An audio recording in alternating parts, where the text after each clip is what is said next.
Assalamu alaikum wa rahmatullahi wa barakatuh, my dear brother and sister.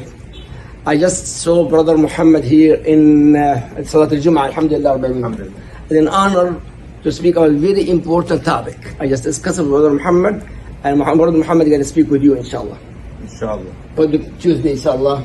Tuesday, inshallah, we're going to discuss raising our Islamic Muslim children in a non-Islamic world that we're living in right now, the society that we live in. Especially now. Now we have a lot of issues happening in our schools, in our colleges, universities, that a lot of our Muslim kids aren't really ready for it. So I think we should have a nice little discussion. Inshallah, we'll have a lot of people on board that can ask a lot of questions that they have. And we can kind of talk about how to kind of keep our deen and our religion inside of our children while they're going through out there in the world with the non-Muslims that are around there, inshallah, that have a lot of pressure that they're put on them, peer pressure and all that kind of stuff, inshallah. So Sunnahfollowers, prepare yourself and even your kids and share this very, very important topic. Very important. Alhamdulillah, Brother Muhammad accept to join us every Tuesday, inshallah. 9 p.m. So it's for the time, inshallah. Assalamu alaikum wa rahmatullahi wa barakatuh. Jazakallah khair, Brother Muhammad, inshallah.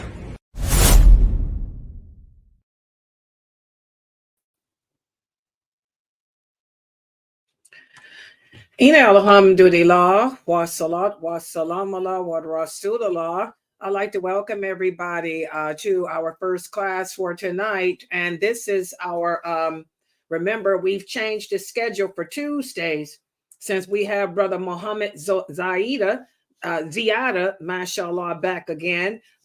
He will be teaching, he's going to be lecturing tonight about, again, the importance of how to raise Muslim children in our society. And Brother Muhammad Ziyada is a law enforcement officer, and he also is a counselor, and he goes to the Muslim youth groups and counsels them, on how to maintain their Muslim identity while living in a non-Islamic society and culture, such as what we're living in here in America. So that's going to be tonight at 9 p.m. Eastern Standard Time. I want everybody here to participate. Any questions you have as a parent or any questions the kids have, be here so you can ask Brother Muhammad Ziyada.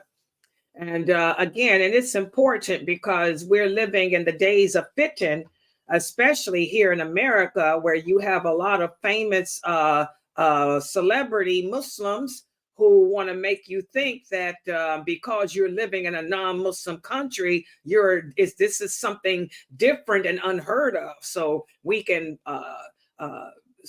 tweak the laws of Allah, and we can change Allah's laws to accommodate us so we can blend into society. And that's not true. That's not how we're supposed to be. As Muslims, we're supposed to set the norms for society. We do not allow society to set norms for us. So make sure you guys are here for his lecture tonight at 9 p.m. Eastern Standard Time.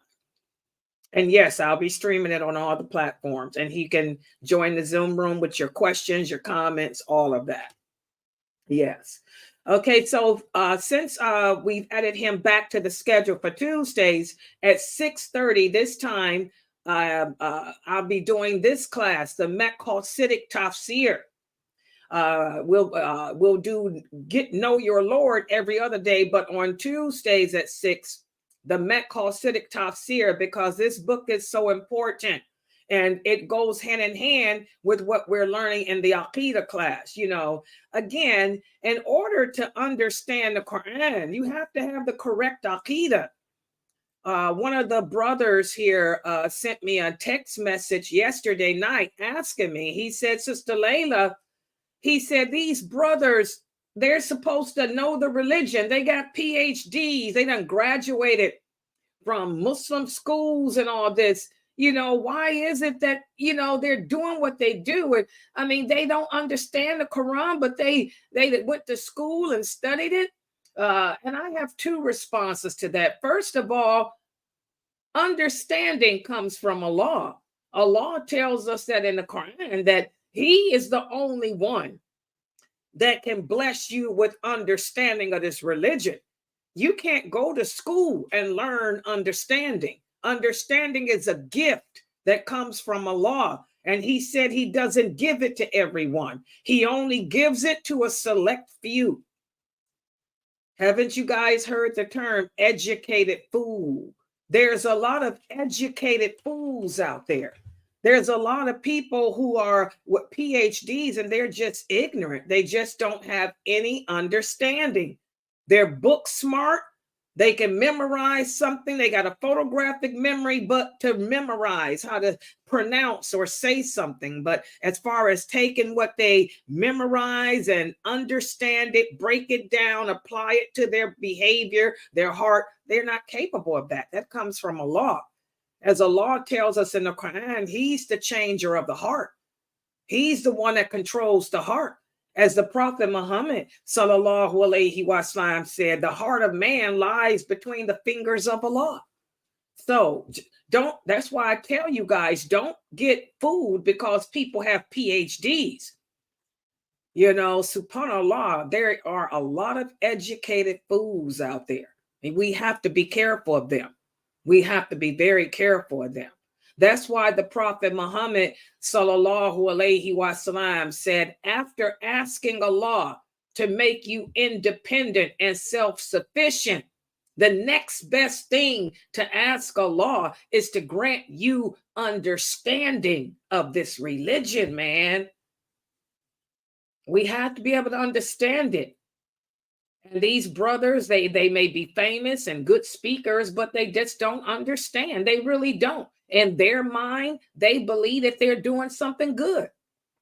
In their mind, they really believe that they're helping the situation in the world by supporting LGBTQ and getting involved in non-Muslim politics and stuff. They really think they're doing good in their brain, but they're educated fools.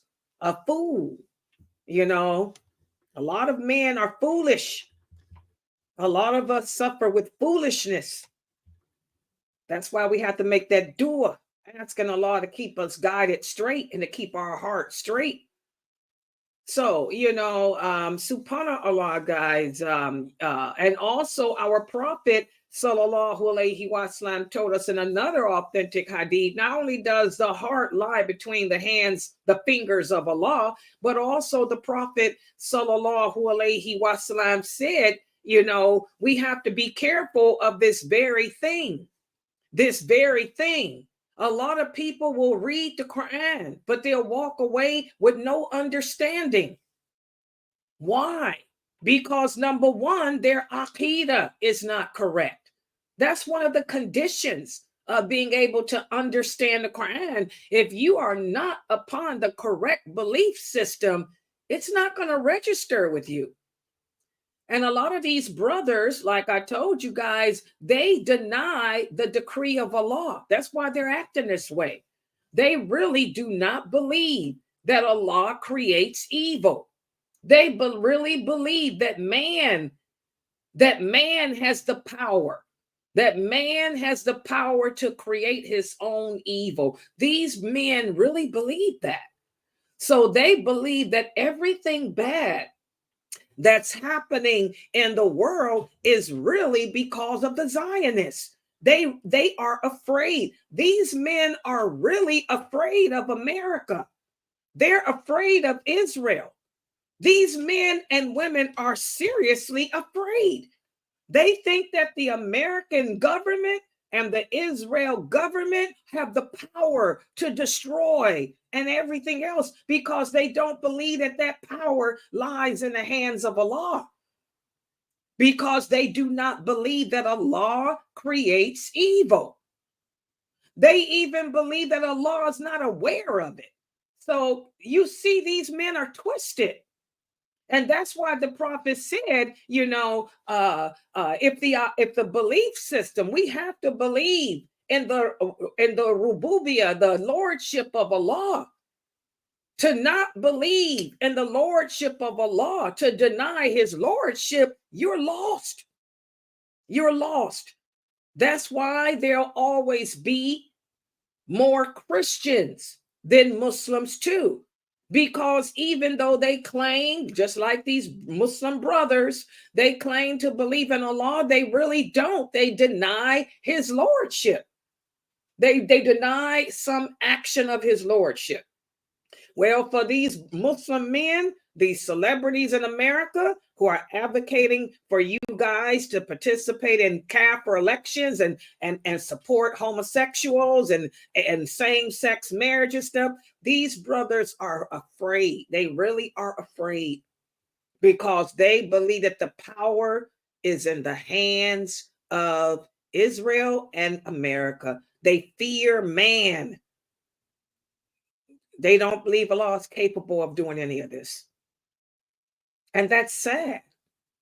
But this is where we are.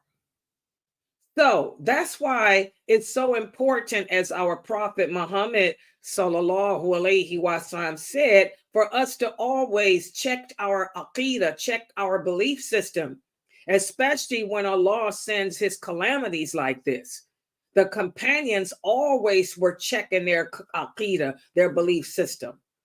They used to help each other in that, as you guys can see, even as they were fighting against the Romans, as they were fighting against the Persians, they weighed everything. They weighed everything against the Quran and what the Prophet said, and they were constantly checking their hearts, checking their belief system to make sure that they weren't allowing what was going on in the world to influence them.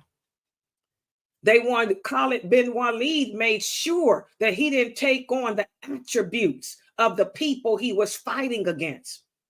Just because the Romans raped the women and killed the children, you know, the Muslims, Abu Bakr reminded the Muslims to make sure that we don't take on their behavior. We still have to uphold Allah's laws, no matter what evil they do to us, no matter what transgressions they make. Long as we uphold Allah's laws and commands, we'll come out the victor. But see, the Muslims today are not like that. These brothers and sisters do not believe in the decree. They do not believe that Allah is the creator of evil, nor do they believe he's in charge. So that's why they're acting like the non-Muslims. They're protesting against his decree. They don't think they're protesting against his decree. They really believe that they're protesting against man. They really believe that by all that protesting, that they can get the sympathy of man to change their condition. These brothers and sisters that are doing all this boycotting and all this protesting, they really believe that they can appeal to man to help them. They really believe that the help comes from America. The help is going to come from the United Nations. The help is going to come from man. They don't believe Allah is capable of it. Do y'all understand that? Because they deny the Qadr. Now do you guys understand why the Prophet Muhammad sallallahu alaihi wasallam said the pagans of my nation are those who claim to believe in Allah, but they deny his Qadr. You know, that's why he said it. So, you know, and that's why I'm telling you guys, this war is not going to stop. This is the beginning of the war against Islam. Everything that the Prophet said that Allah said would happen is happening. Okay, and there's nothing you can do to change the Qadr of Allah, and you just sit back and see that everything is playing out, and you see that it's going to strengthen your faith. For those of us who believe in Allah, when we see all these hadiths and all these words of Allah playing out, it just strengthens us. It makes us love him more and fear him more. And it makes us more and more determined to get close to Allah, to not fall in that trap that these famous brothers have fallen in. Okay? So it should strengthen your faith. Okay? So, you know, but that's why. I mean, nothing we can do. You know, these people are lost. And I'm sorry, guys, Allah tells us that there'll be more people in hell than paradise.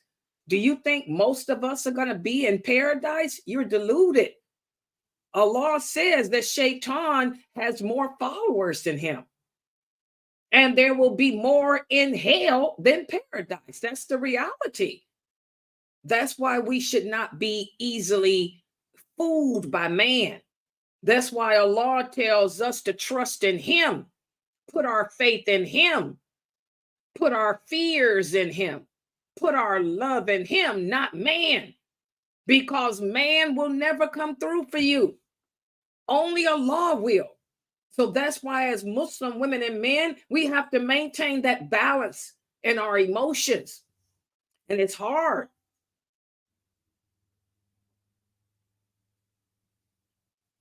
But we need to maintain our balance and keep Allah primary, keep him first and foremost over everyone and everything else. That's why you don't get too attached to anything, too attached to anyone in this world. That's why the prophet said, don't attach yourself too much to anything in this world, not your children, not your parents, not your husband, not your thoughts, not your dreams, because dreams are broken every day. Man is disappointed every day by man, but trust in your Lord. Okay, and that's the best answer I can give you, brothers who are struggling with this. Okay, but they're just humans. I look at the cowboy brothers for what they are. They're just human beings who are just don't know no better. They're so in love with their PhDs that they forgot about the basics. They forgot about la ilaha illallah. They're not nobody special to me. They're just another peasant human being who'd have made a big mistake. If you guys wouldn't put these women and men up on these plateaus y'all got them on, then you'd be able to accept the reality that they make mistakes, that they're not to be followed that way. The only person we follow blindly when it comes to this religion is the Prophet Muhammad, sallallahu alaihi wasallam. That's it. And there are no prophets after him. You should have known that. You don't put your trust in anyone other than Allah. You should have known that. So this is what happens when we deviate away from the basics of Islam. The basics. That's what we need to focus on. All this other stuff, learn how to speak Arabic and learning all that stuff ain't no obligation. It ain't going to say all the Arabic those brothers speak. They still don't know that evil comes from Allah. All that Arabic that those brothers speak, all that Quran they memorize by heart, they still don't understand that Allah's the creator of good and evil. And that Allah is the only one who has the power to change anything, not man. So, get it together. All right. So for this class, the Maqasidic Tafsir, we've been breaking down the Quran, the meaning, and how the scholars of the Quran go about giving you the interpretation of the meaning of it. And we've been studying the science of it, the science of linguistics. You have to know the language. The science of analogy. You have to know how to break down the meaning of words. The science of history, the seerah. You have to know the history of Islam, which means the biography of the Prophet Muhammad, sallallahu alaihi wasallam. Because as we talked about, every word, the Quran are the words of Allah. By the way, this is something else those brothers don't believe. These famous brothers who are also trying to get you to vote for the LGBTQ, they do not believe that the Quran is the words of Allah. They believe it's a creation of Allah. It's not. The Quran is not a creation of Allah. It's the words of Allah. And for every word that Allah sent down, something happened to make him say what he said, except for 4 instances. There are 4 verses in the Quran that Allah sent down that had nothing to do with anything happening. It was Allah telling us something. But for the rest of the words of Allah, something happened to make him say, or to cause him to say whatever he says. The Quran is the words of Allah. That's another thing. They don't believe that. They believe that the Quran is created. So that's probably another reason why these famous brothers think that they can tweak it, the Allah's laws, because they don't believe that they are his words anyway. See, it's a lot of reasons. When you look at the Aqidah, do you brothers and sisters get it? When our belief system is messed up, everything else is messed up too. It's like a chain reaction. That's why the Prophet ﷺ emphasized with the companions our belief, our aqidah. Focus on that first and foremost. Because if your aqidah is messed up, it's going to be a chain reaction to you falling into other sins and other belief systems that contradict La ilaha illallah. Okay. So the Qur'ans are the words of Allah. And there's a science in interpreting them to us. You have to know the language. You have to know the history. You have to know the meaning of words, the sentence placement. You have to know the rules of connectivity. What does that mean? You have to know how the verses of the Quran connect to the hadiths, because the hadiths are the explanation of the Quran. Does everybody understand that? The hadiths are the explanation of the Quran. That's why you have to learn both. If you don't know both, you can't give no comment. You can't give no explanation. Okay? So we've been focusing in on that. And let me put the PowerPoint up on the screen for tonight's class. And I did put a thing out. We're covering in the book. Oh, no, there's no children book for this one. The sisters asked me, is there a children version for this one? Not this one. No. I wouldn't be surprised, though, if Sheikh Kareem puts one out.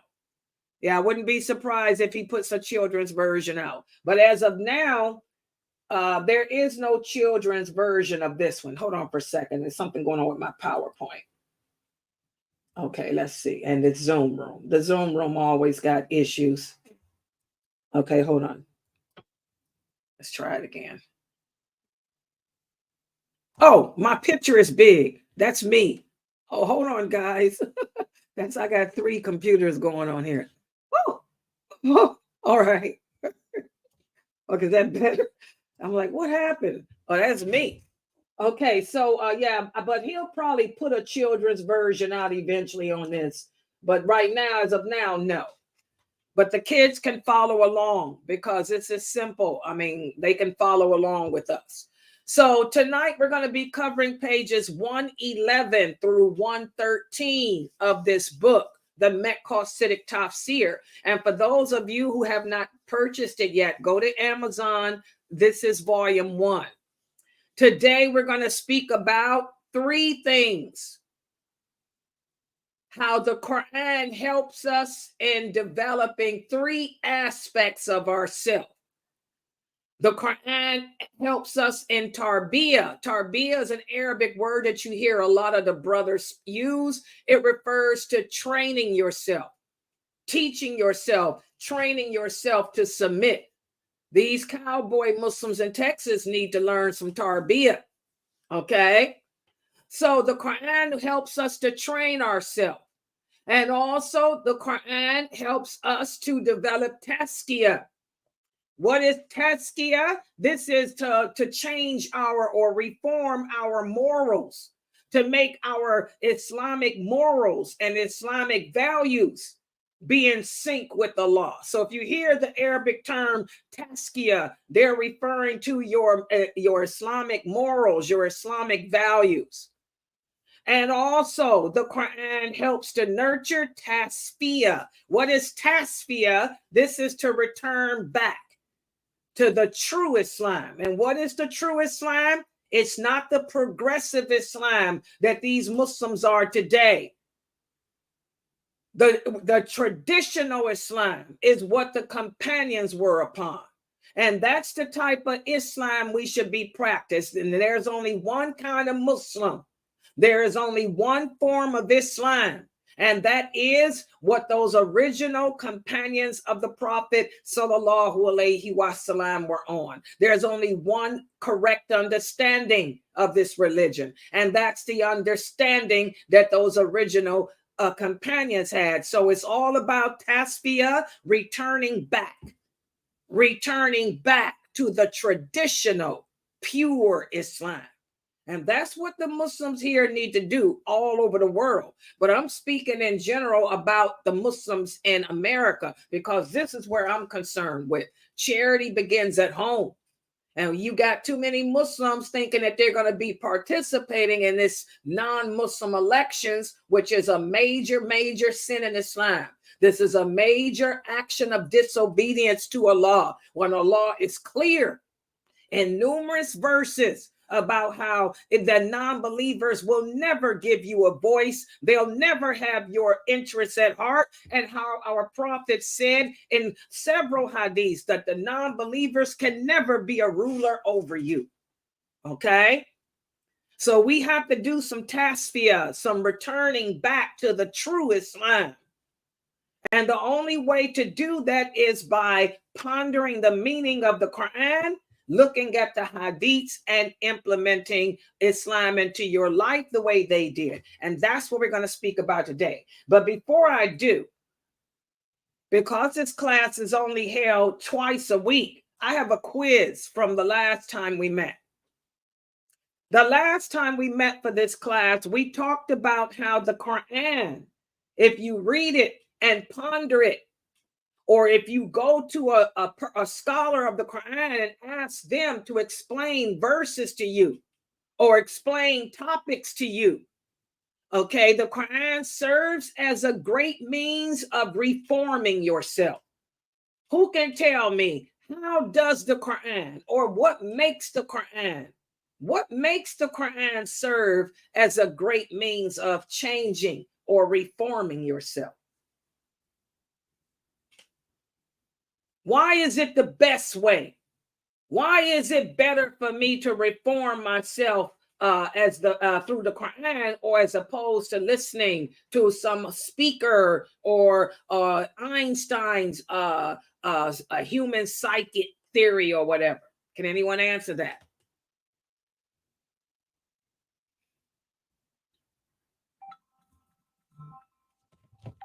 Can anyone answer that, please? Hold on for a second. Hello? Hello? An important notice from the approval department. Oh, this is these scam calls. I thought it was somebody from the website. Nobody has an answer. Is anyone here in my Zoom room? Yeah, we here. So one of the ways of how the Quran can serve as the great means is because you're changing yourself. So when you read in the Quran and you pondering it, and you pondering what Allah is telling us, it'll change you. Like as far as in changing your character to change, to be more pleasing to Allah, change everything about yourself. So it's, yeah. Okay, so how does that differ than reading a book written by Brother Abdullah on good character? Why is it better for me to read the Quran to seek out reformation, as opposed to reading a book written by some famous celebrity on their version of what good character is? So one of the reasons is then someone else is because Allah ain't gonna steer us wrong. So basically, with someone else, they telling you what to do.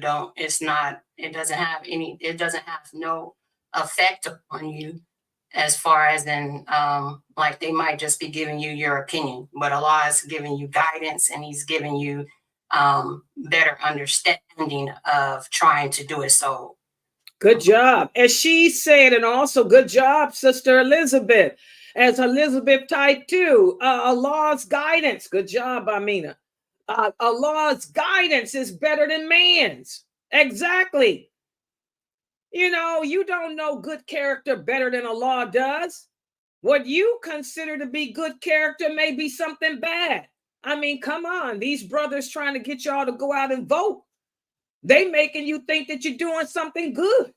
That by you going out voting for an LGBTQ couple called the Green Rainbow Team, you're going to stop the war in Gaza. Y'all really believe that? You know, can this Green Rainbow Team stop the war in Gaza?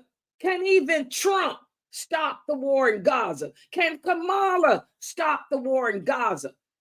Allah's way of advising you is better than man's. Man couldn't even attempt to come up with better ways to reform or change yourself like Allah does.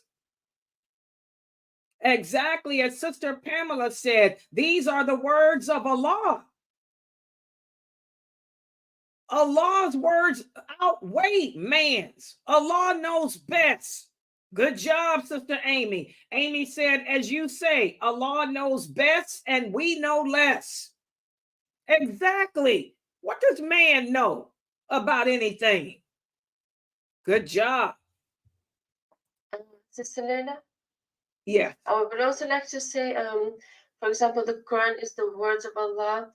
It's more powerful than any other words, and it guides our, enlightens our fitra. It ignites our fitra. So when we read it, our fitra is attracted to those words, and it guides our hearts. And also, I wanted to say, the Quran, I think, includes both love, hope, and fear. So it balances out everything.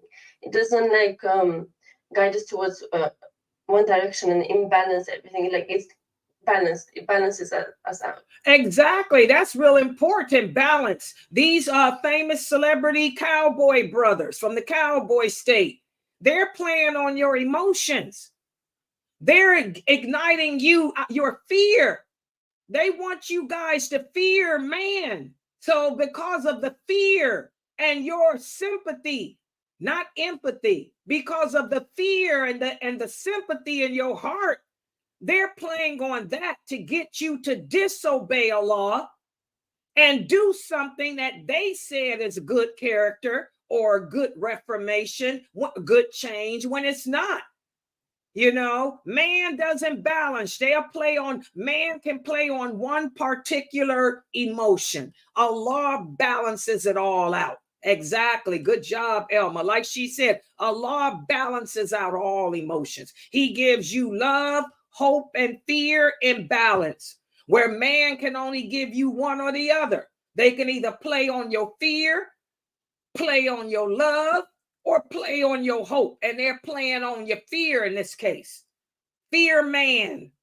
And because you fear man, you know, we're going to go out and disobey Allah. Okay. Good. I'd like to add that also the Quran lays out stories of like the former people, so we don't be like, you know, doomed like they were. There are warnings in there for us if we comprehend. Nothing of what people are doing today are different than what it was before. Things are having just new meanings to it. Exactly. Good point. That's 1/3 of the Quran are the stories of the past.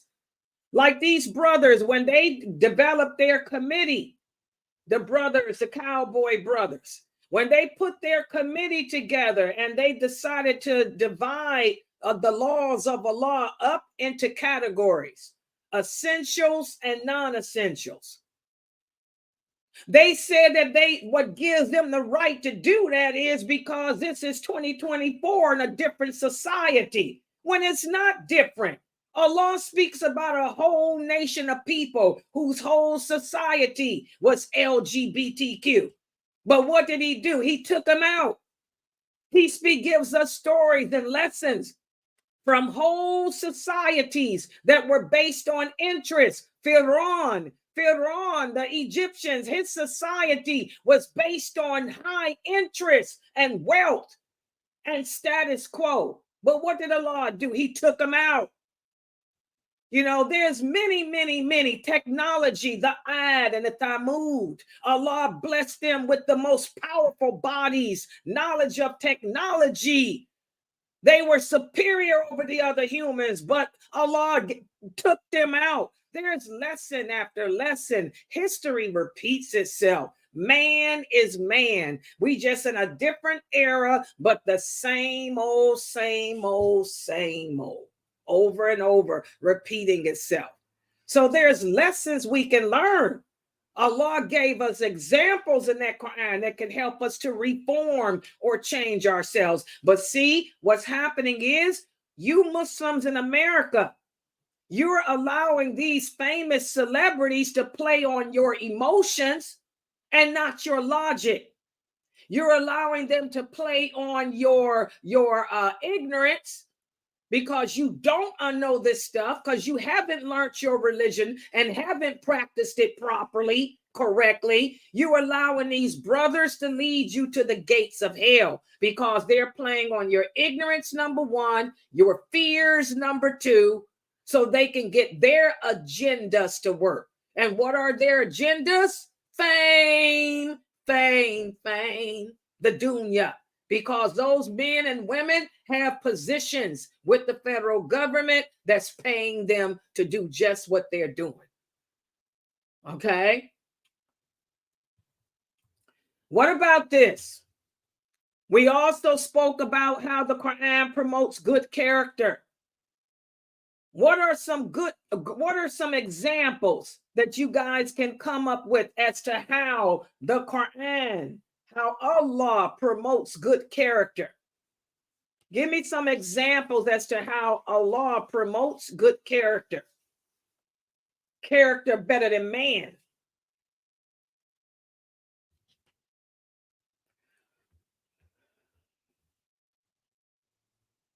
He tells us to be gentle and to be good with our parents.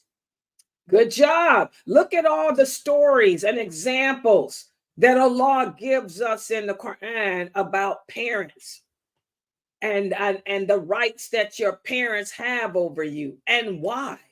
Because they cared for you when no one else could. Your mother was gentle with you as she carried you in her womb. And how even though she went through all that pain to birth you into this world, how she held you and loved you and cared for you. So Allah, again, he gives us example after example, and he uses logic. That's another one of the things. Allah he appeals to our reasoning with examples. Good job, Edward. Good job, Edward. He appeals to our logical reasoning. And we talked about that last week with his examples.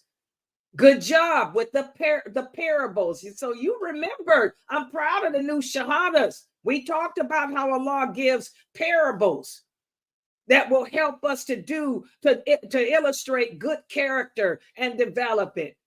Good job. The story of the cave, of the youth of the cave. Okay, that promotes good character. Subhanallah, good job, Amy. The story of Jonah. Allah gives us stories of even prophets that came before the Prophet Muhammad, like Jonah, how Jonah made the mistake and didn't speak out against the evil. And so he had to learn a lesson. So a good parable for us to never sit there and do nothing, at least make dua. So again, Allah promotes good character, again, by using example, by using parables and stories. Man doesn't do that. Okay? Now they want us to accept that good character is LGBTQ. Transgender is okay. They're trying to push that off on us. It's okay to be gay. It's okay to be gay. You know, we're supposed to accept that character. All right. Good job. Good answers. I'd like to also add, not only does Allah tells us, like He tells us of the different type of mannerisms we should have. Not only is it like the type of mannerisms you should have with people, your neighbors, other people's faith and stuff.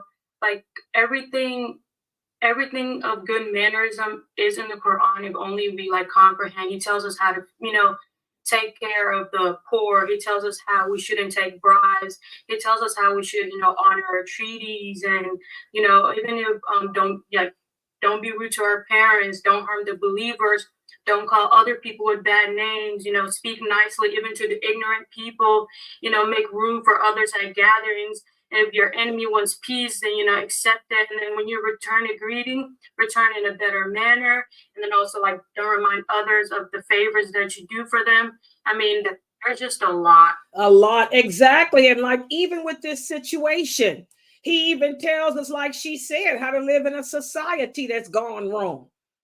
But then America's a society gone wrong. So what? There have been many societies gone wrong. We don't impose our views on them. If they want to be LGBTQ, that's their business. That's their prerogative. So, but Allah teaches us to do al-bara, to distance. I'm not going to curse you out. I'm not going to bully you. I'm not going to hurt you because your lifestyle contradicts mine. But I'm going to distance myself from that lifestyle. I'll be polite to you when I see you and all of that, but I'm not going to get too close to you.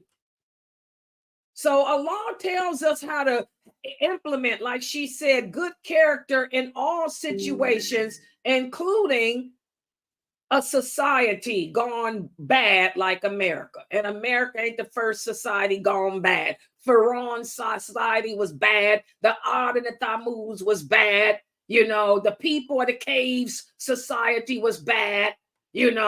Sodom was bad. This ain't nothing new.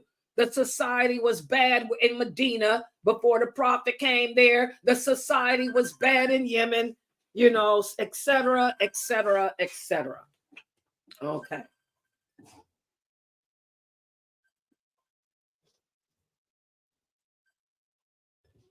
Okay. So,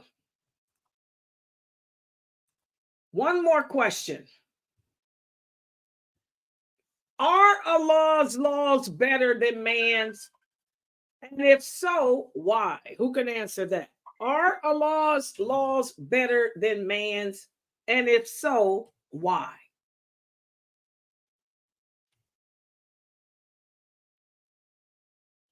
What makes Allah's laws better than man's, if they are?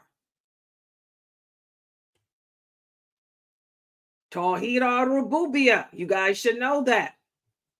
That's why I asked this. Are Allah's laws better than man's? And if so, why? Yes, Allah's things are better than men because He created men. How can His creation be better than Him? MashaAllah. See how the children can answer quickly? That's Tawheed al-Rububiyyah. Of course His laws are better than man. Why? Because He's the creator of everything. How can the creation out-trump the creator? How can you, the teacher, surpass you, the student, surpass your teacher? How can the creation surpass the creator? How is the knower of everything less than a person who doesn't even know when he's going to live or when he's going to die? That's why I tell you guys, everything goes back to Tawheed, belief in the oneness and divinity of Allah. Tawheed al-Rububiyyah. This is where the Muslims have fallen short. The Muslims have deviated away from Tawheed al-Rububiyyah, belief in the lordship of Allah. And because we don't believe in the lordship of Allah, this is why Allah is sending all these calamities here. The war against Islam is already here, and it's going to spread real quick. It's going to spread throughout Europe because the European people are participating in elections too. The European Muslims are just as twisted as they are here in America. They too are following those famous brothers whose belief system is not correct. They too don't accept the decree of Allah. They too don't understand that Allah is the creator of good and evil. They too don't understand that there is no power, there is no might other than Allah. This is the basics. We focused on learning how to speak Arabic, like the Prophet said would happen. The later generations, they'll be able to sing the Quran beautifully. They'll focus on learning how to speak Arabic, but they won't understand a word they are saying because they won't know the basics. They won't know Tawheed. They won't know the lordship of Allah. They won't know that only Allah is worthy of worship. Don't y'all see the days are here? We are living what our prophet said would come. It's right there. It's right in us. All that Arabic. Instead of wasting your time learning how to speak a language that ain't going to get you nowhere, you should have been focusing on what it means to believe in Allah and what his lordship is. Everybody get that? All right. So that's what we discussed last week in this class. So today, what I'm going to do is speak about how we can make ourselves better and change the condition of ourselves by pondering what Allah is saying to us, understanding what he says to saying to us first, and then applying it to ourselves. And let's look at this verse here. Allah says in the interpretation of the meaning, read in the name of your Lord, who has created everything that exists. Y'all hear that, Sister Layla? For the cowboy Muslims down there in Texas who follow the Sufis, they don't believe that Allah creates evil. Allah says right here, Allah is the one that created everything that exists.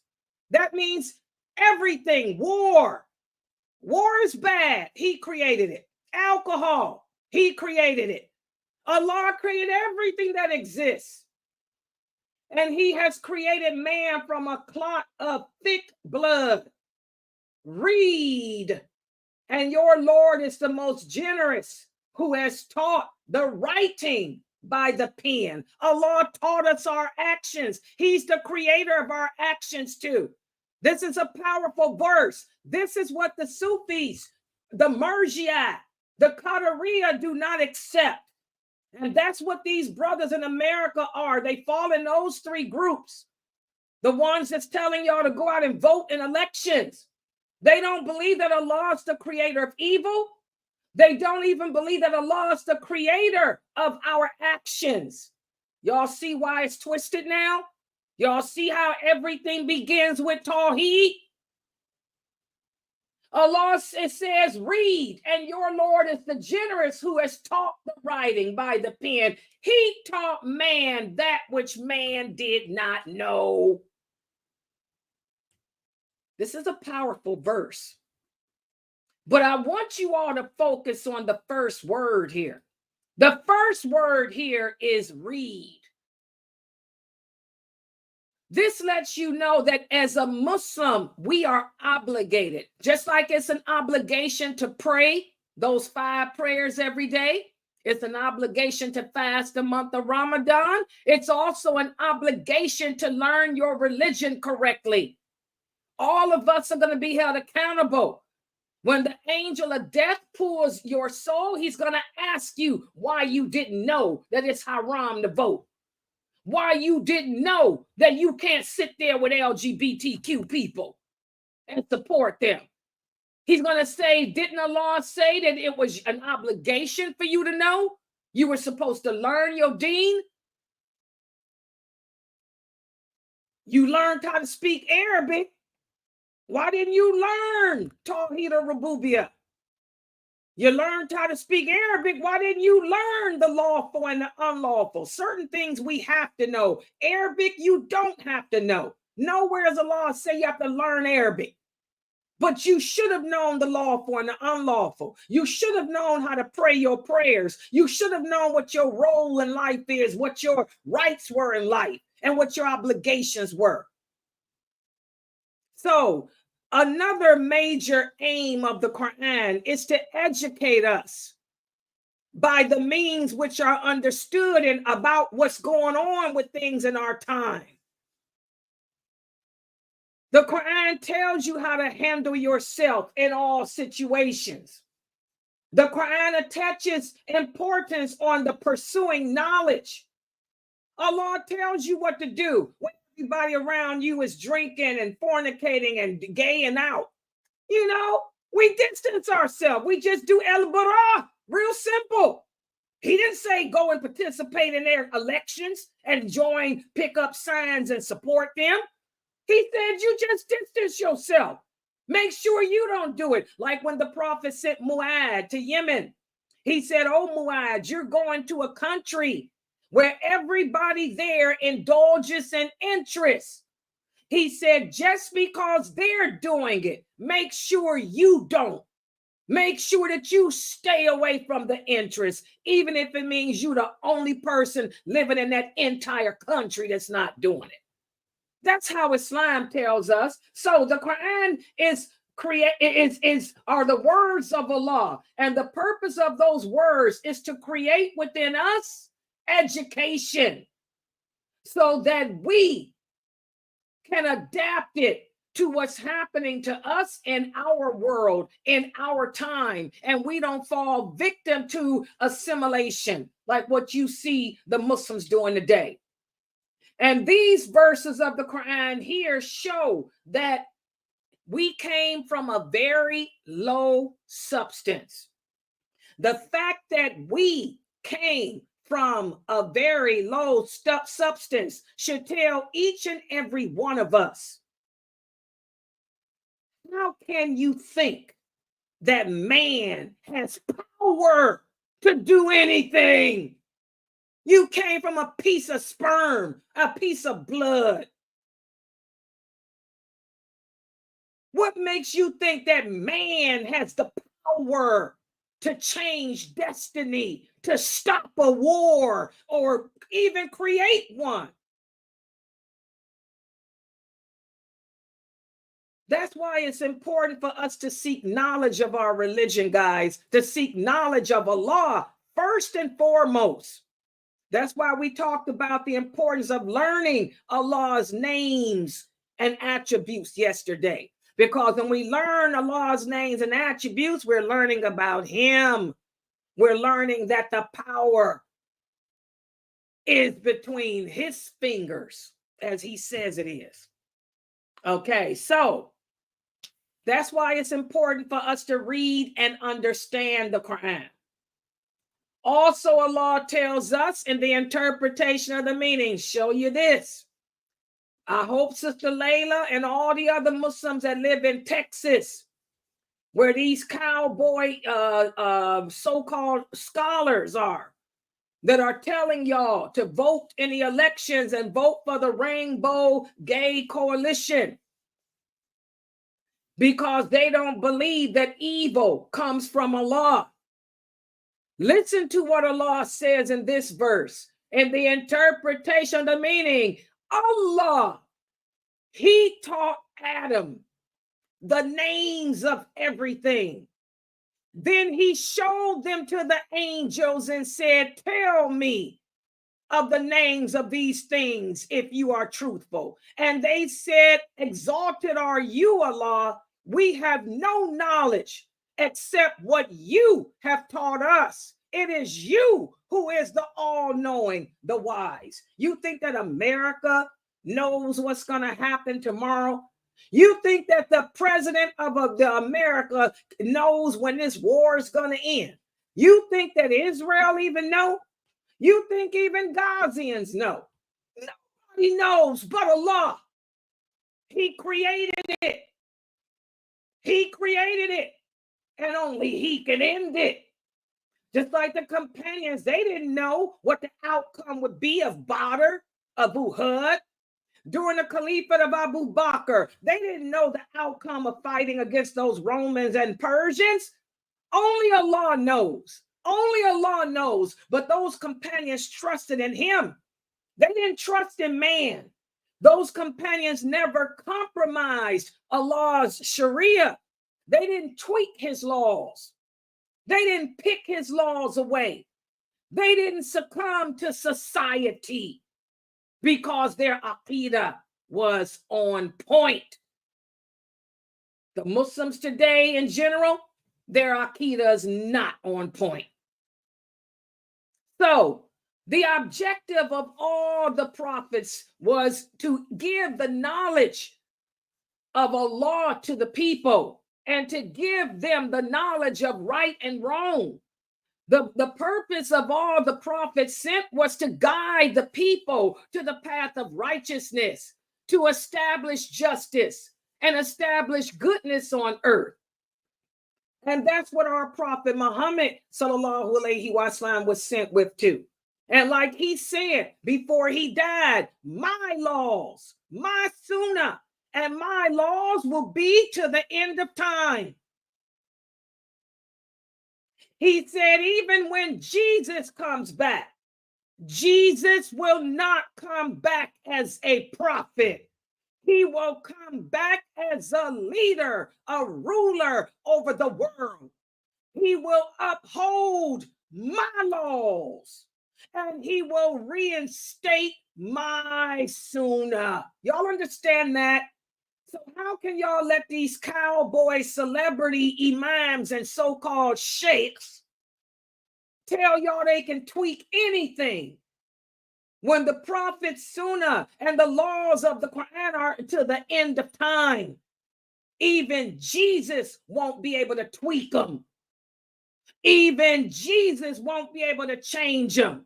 Even Jesus won't be able to replace the Prophet Muhammad's sunnah with his own. SubhanAllah. This is basic aqidah. Now do y'all understand the Ruwaybidah? The Prophet said the Ruwaybidah. These are the women and men that will have all these degrees and all this education. They'll be able to sing the Quran beautifully. They'll have beautiful voices. They'll be able to move their tongue like a cow chews a cud. They will hypnotize you with their beautiful, soft words and their beautiful, soft voices.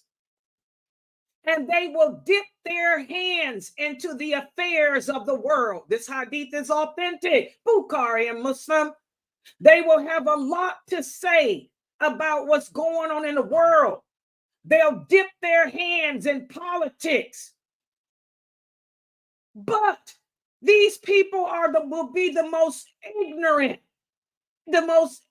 of my nation, because they will not have knowledge or understanding of the basics. And that's what you brothers and sisters today are following. Ruwaybidah, who don't know, who don't even know. They talk about the Mahdi, they talk about Jesus, and don't even know that even Jesus has no power and no ability to change that Quran or to replace the sunnah of the Prophet Muhammad sallallahu alaihi wasallam, or that understanding of those companions, guys.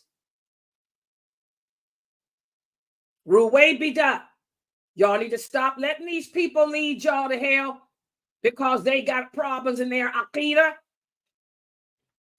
Also, Allah says in the interpretation, the meaning, it is He who has sent among the unlettered people a messenger from amongst themselves, reciting to them Allah's verses and purifying them and teaching them the book, the wisdom, although they were in clear error before. SubhanAllah, guys. Teaching the book, that's the Quran. This is the words of Allah. And Allah's wisdom, giving us Allah's wisdom. And Allah's wisdom, as you guys said in the quiz I gave, why is it that no one can tell you what good character is or how to change better than Allah? Because Allah's the creator of it all, number one. And number two, he being the creator knows has taught us how to balance things. We take the intellect that Allah has given us and balance it. We balance it between love, hope, and fear. Nobody likes war. War is the greatest of all calamities after death that Allah sends. But Allah says he has to send it. He has to send war. He has to cleanse the earth of bad people. He has to let you and me see who the real believers are. You guys can see now, ain't no scholars in America. I've been telling y'all that.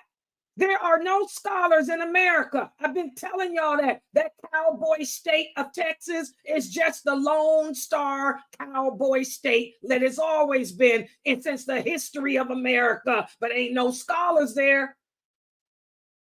Allah sends war to show you who the true believers are and who the ones that are weak are. And Allah says, I send war to also test the true believers with something better than all this filth that's going on. And that is paradise. For those of us who die during war, we get something better than all this. We get something better than the homosexuality. We get something better than the sex and drugs. We get something better than the killing your grandson, your children walking down the street getting killed. We get something better than the rape that's going on. Walk outside and you see women naked, men taking advantage of women, men playing on the emotions of women, good, righteous women being led astray by men who pretend to be righteous. Something better than all of that, which is paradise. That's why Allah sends war. Man didn't send it. All this Zionists ain't nothing. Allah, the power, the might is in his hands. And you men need to stop with your weak, womanly acting self, playing on the ignorance and emotions of these weak Muslims. So each aspect of knowledge has an appropriate level of emphasis. So teaching the knowledge of the Quran, the laws of Allah, this will help us to be able to handle the hardships of life, to deal with the trials of life, while still maintaining our Islamic integrity, our Islamic identity. We're not supposed to assimilate and become like the Kafirs and support same-sex marriage and stuff. Putting women in office, voting for people who are LGBTQ, and you so stupid you don't know it. How many of you Muslims got those ballots in the mail? I didn't get one. They know not to send me nothing stupid like that, because I know what green rainbow is. And I know how to Google and see that you hear that this person's a dyke and this person's a transgender. These brothers are playing on y'all stupidity because they know that they can tell you that the earth is made out of marshmallows and you will believe it. You're gullible. You Muslims are weak and gullible. Y'all better wake up. Remember the Prophet sallallahu alaihi wasallam said, whoever doesn't believe in Allah as he should before the war comes, you ain't going to believe in Allah after the war comes. You're going to be on the side with the Antichrist. You weak Muslims, those of you walking around holding up your protesting signs, you're going to be right there walking with signs with the Antichrist. You will be with the Antichrist. Subhanallah. Also, Allah says in the interpretation of the meaning, there has certainly been for you in the messenger of Allah an excellent example to follow. And that example is for anyone whose hope is to be with Allah on the last day. How many of you want to be with Allah? It seems to me like most Muslims today want the life of this world. You want to live your life. Whoa, whoa, whoa. It's all about this world. I'm living my life. Hit it, T.I. Whoa, whoa, whoa. That's all you Muslims about. The life of this world, this dunya.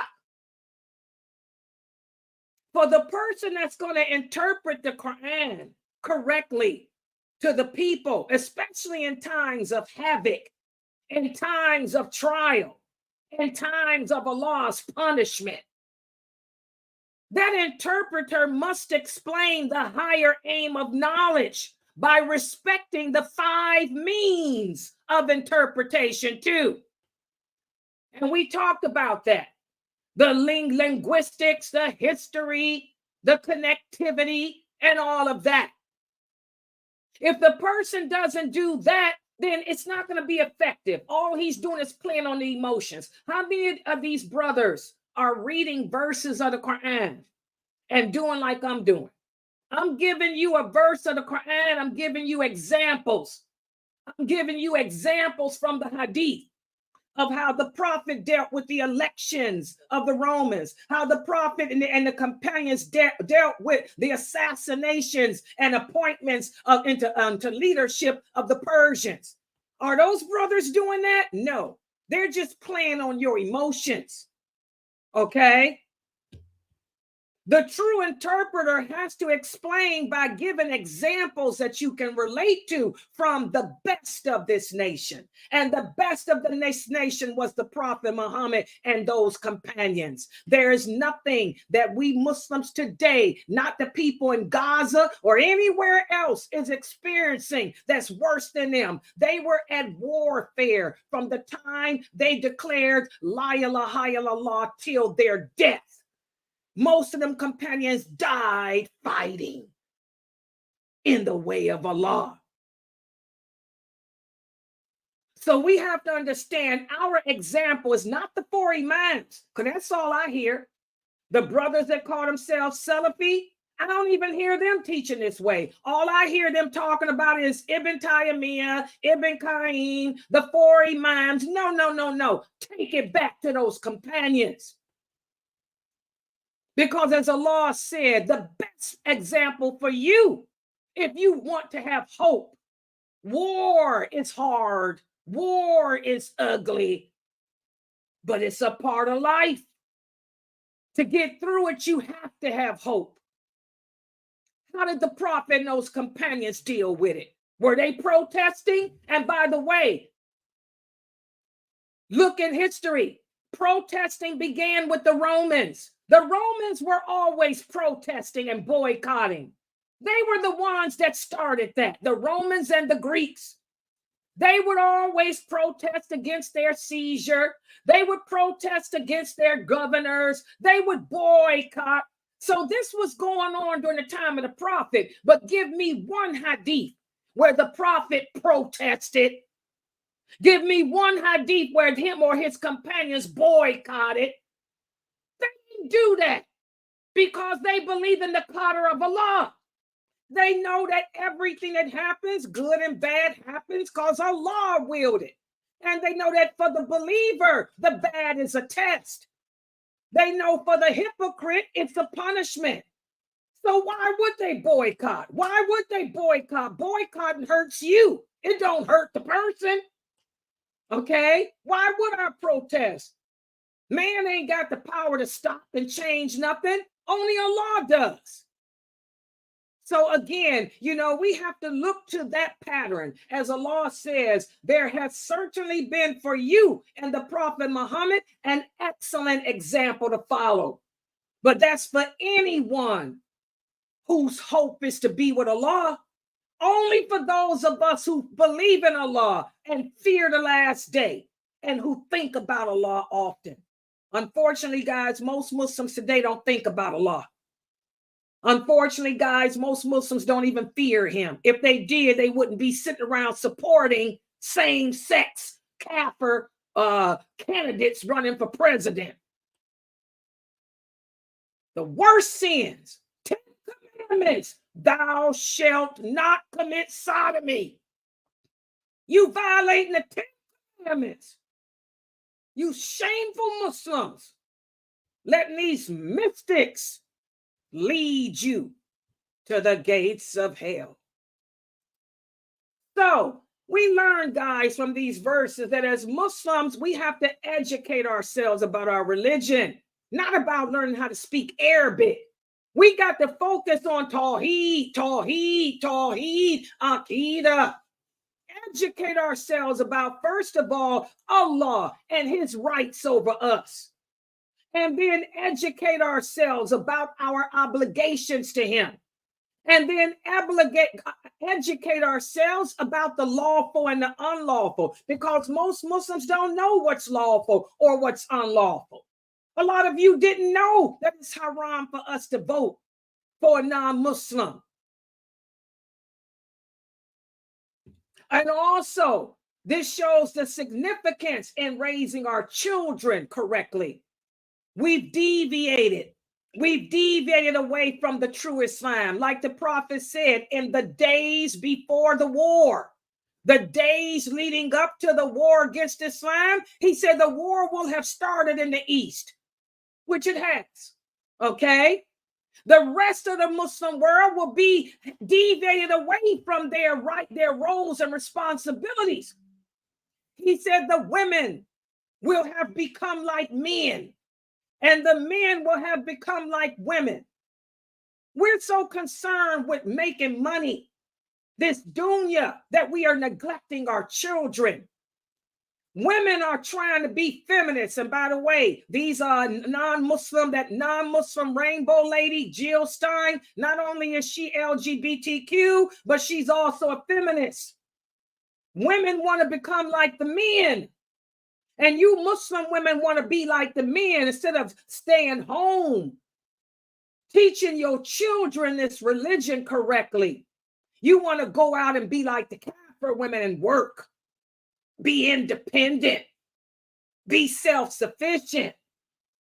Well, like the Prophet said, whenever we imitate a people and take on their ways, their behaviors, we end up becoming just like them in our problems too. So this is why we have a high apostasy rate, why our Muslim kids grow up and they don't know the basics. We have to work hard to turn back to the true Islam, which is the traditional Islam. And as the Prophet said, the traditional Islam is what I am upon, what my companions are upon, and what those first 4 leaders after me are upon. And then we have to work on training each other, how to be stronger in our faith, how to be able to push aside the temptations of shaitan, the temptations of society, how to recognize an educated fool from an intelligent person. That's the big problem. We don't know the difference between educated fools and true scholars. And then we have to also focus on what leadership really is and what it means in Islam. And the only way we'll do that is by obeying Allah, obeying the Prophet, and those Muslims who truly are in authority. So this is what I wanted to cover today in this book, pages 111 to 113. Because again, as you guys can see, I didn't plan this. It's like Allah is trying to tell us all something. I did not know that we would be on this part of the book, which goes hand in hand with the Aqidah book. And all of this is relating to the Muslims in America, those famous celebrity cowboy brothers from out of Texas who got some twisted Aqidah, trying to get you Muslims in America to disobey Allah and, first of all, vote in a Kafir election, which is a major sin. That's just like saying, a Muslim woman can marry a kafir man, that a Muslim woman can have a kafir as her guardian. When the Prophet Muhammad was clear, he said no non-Muslim can ever be a ruler or a guardian over a Muslim. Major sin. And then the people that y'all supporting are LGBTQ, violating one of the 10 commandments. Thou shalt not sodomize. After associating partners with Allah, that's one of the worst sins you can do after that, is to commit LGBTQ transgender. Oh, another rule, change in the creation of Allah. That's a form of shirk. To change the creation of Allah. This is a form of shirk el akbar.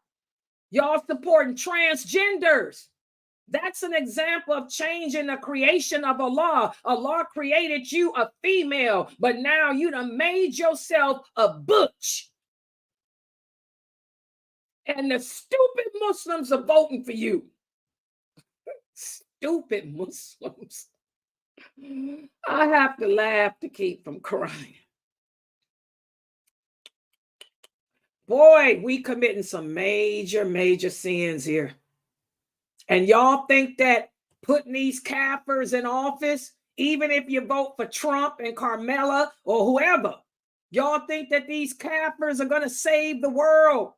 These non-believers are going to save the world and stop the war when the war came from Allah. These people got power over Allah. Boy, y'all better start thinking. You better start using your brain. All right, I'm going to stop right here. Subhanakallahumma wa bihamdika.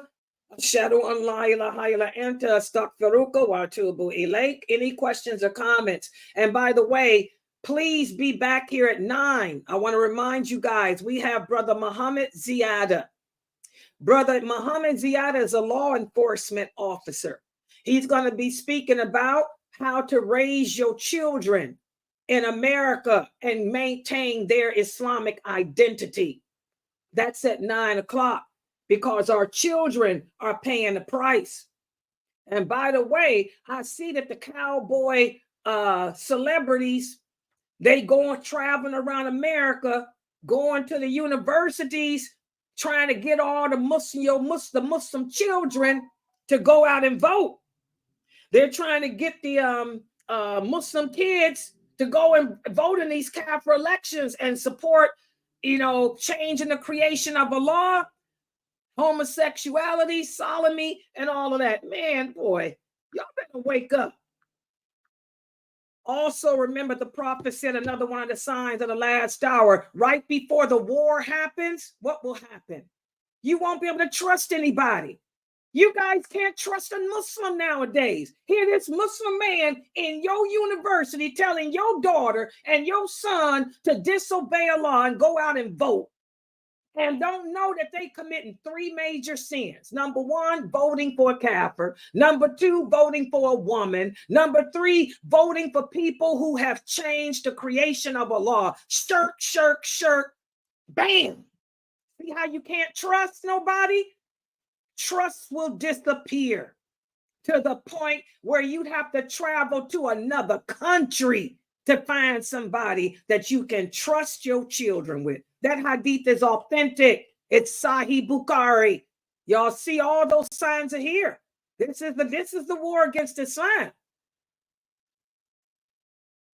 Y'all better stop listening to these soft-spoken leaders and learn your deen. Come to my classes. And by the way, guys, we need donations. Yeah, I just got this text. Alhamdulillah, you guys, another one of the reasons why a lot of these Muslims are supporting voting is because, another sign. They will sell the Quran for the miserable price of fame.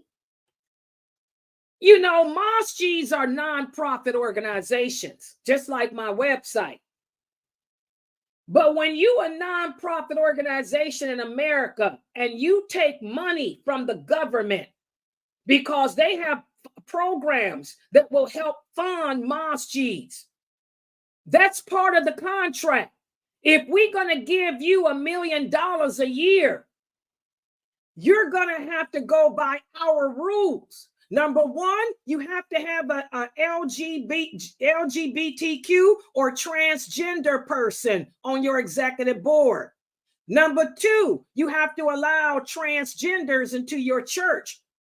Number three, you have to allow non-Muslims to come into your masjids and speak about, their political platforms.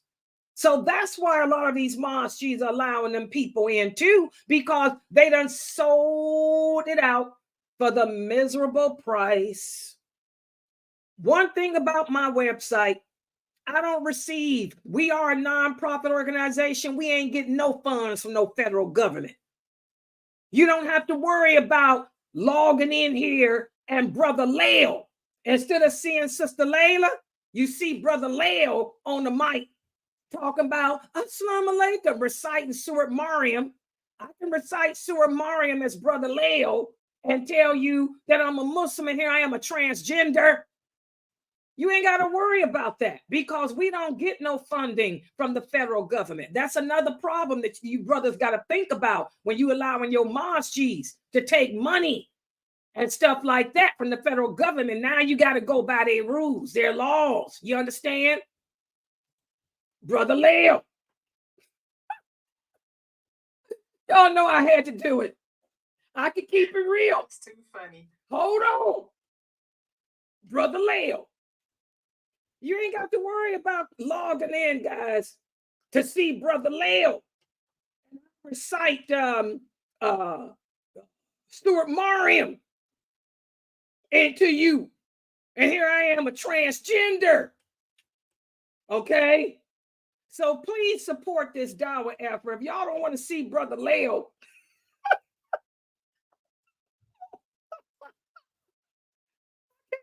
I did. Hey, how do I take it off, y'all? Okay. I look kind of handsome as Brother Lael. Brother Lael was fine, y'all.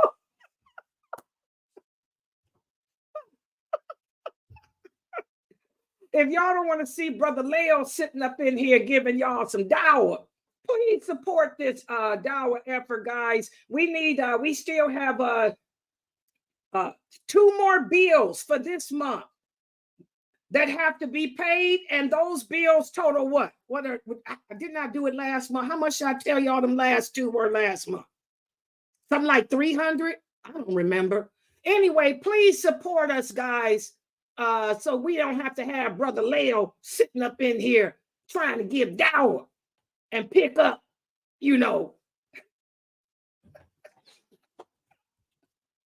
Okay. All right. Yes, you can use a Cash App. The sister here is asking me, can she do Cash App? Yes. Yes. And it's on the ticker there. You can Cash App Sunnahfollowers. We prefer Zelle because Zelle doesn't take any money out. If y'all Zelle it to that Zelle account, oh God, it goes to them directly and they don't take out any fees because it's from a bank to a bank. All right, guys, I'm going to log out for right now. Please make sure you guys are back here at 9 because we have Brother Muhammad Ziyada who's going to be speaking about how to help your children to maintain their Islamic identity. All right? Okay. Subhanakallahumma wa bihamdika ashhadu an la ilaha illa anta astaghfiruka wa atubu ilayk. I did the brother.